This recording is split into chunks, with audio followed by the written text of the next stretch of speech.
So today we're going to talk to you about the high street. Now, when you think of the high street in the UK today, you might picture rather a bleak scene like this one. You might think of BHS shutting down all the 5 shops that shut every single day. No matter which way you look at it, the UK high street is struggling. And there are many reasons for this. Of course, business rates and rent are increasing in this country, and all of that will be difficult enough without the relentless pressure that the e-commerce model puts on the very business model of physical retail. So the high street is clearly under threat, but it isn't going away. Instead, its role is changing. It's no longer about going and making those everyday purchases. Amazon and those other e-commerce companies do that much better, more cheaply and more conveniently. In reaction, shops on the high street are becoming something different. They're becoming more dynamic, unique. People expect a special experience now when they actually go and visit somewhere. Temporary event-based shops, what are now known as pop-ups, from a much wider array of makers and creatives, are coming in to fill empty units, and we think this is really exciting. We really strongly believe that this is the future of the high street.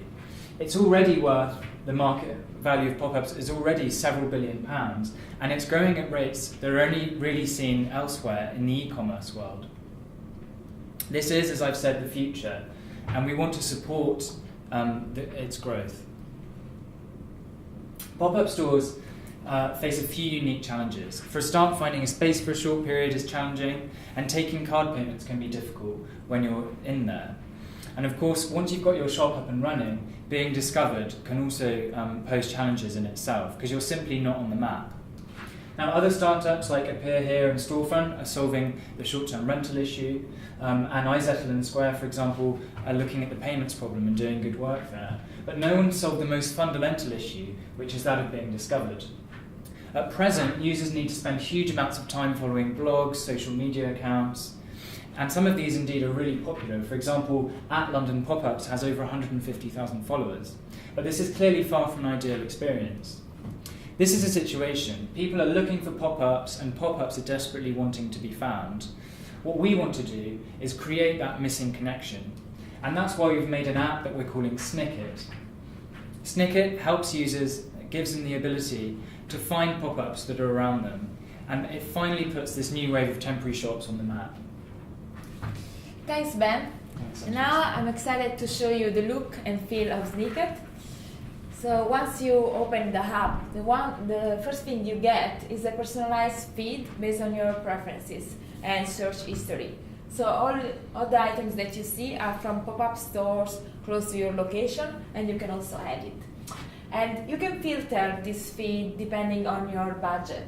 So the idea here is to get inspired from this feed, get a sense of the maker style, and see where they are on the map. And our choice to focus on inspiration rather than on exact product stocking information will allow us to quickly have more merchants on board, and thus to grow faster.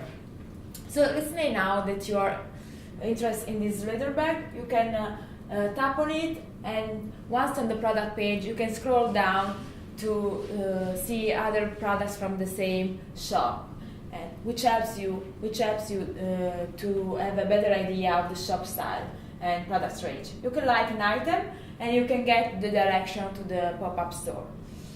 If you tap on the shop's name, as in this case Principe, you can have information about the shop, and you can follow it in order to be updated about upcoming venues and new products. If you're looking for something more specific, you can tap the name of the item you're interested in this search for, or you can select from one of our product categories. So let's say that you are interested in a pair of shoes. The feed will be updated showing you just shoes. You can also keep track of all the items that you have liked, and if, for example, as in this case, an item is from a shop that doesn't currently have an open menu, you can see when it will open again, or you can visit his website. Also, you can, with our following page, you can be updated all about your favorite makers whenever they will move from a venue, or will update new products.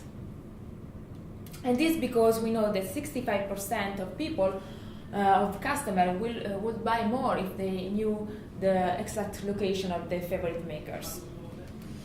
On the merchant side of the app, the onboarding is extremely easy. They just need to link Snicket to their existing Instagram account. Then they need to specify how long they will be in that location, in that venue, and they need to classify their picture so we can index them. And that's it. We have spoken with more than 10 pop-up stores, and they all have one thing in common. They have an Instagram account, so we are building on their existing behavior. All right, thank you very much, Angelisa. So let me just summarize what we've seen so far and what we're trying to achieve. We want to put this new wave of temporary shops on the map. Okay, so they're not on Google Maps, they're not on Yelp, they're not on Street Hub. We want to put them on the map and make them discoverable. We want to allow clients to follow their favorite makers, right? Because they change location, they go to fair, they go to markets, so we want to help them follow them. And we achieve all this with a super simple onboarding process that builds on existing user behaviors. All right? And let me say this once more because it's oftentimes misunderstood, but this is not a small kind of niche market. No, this is not a shortage. This is a 2.3 billion pound market. And when you think about the problems that the high street is facing, this is actually growing double digit. Okay? So it's a big size of the market and it's growing. So how do we realize this project? Well, we're going to focus on growth for the first 12 months. And we do that because we want to get people used to using the platform, both users and merchants. And our vision is very clear. We want to be the only app that pop-up store managers need to run their business. So that goes from finding a space to being discovered to take payments. But we have to start with discovery. And after 12 months, we're going to introduce our first paying service that we're going to call Snicket Payments. And when you think about temporary pop-up stores that change location, that don't necessarily have a reliable internet connection, they're exactly those clients that iZettle or Square want to have. So we're going to partner with a payment service like iZettle, and we're going to get a revenue share, which is a very common business model in that industry. And to get started, we need to build our MVP. Now the great news is that we have all the skills to build that MVP within our team because we have people who can code, designers, and business minds.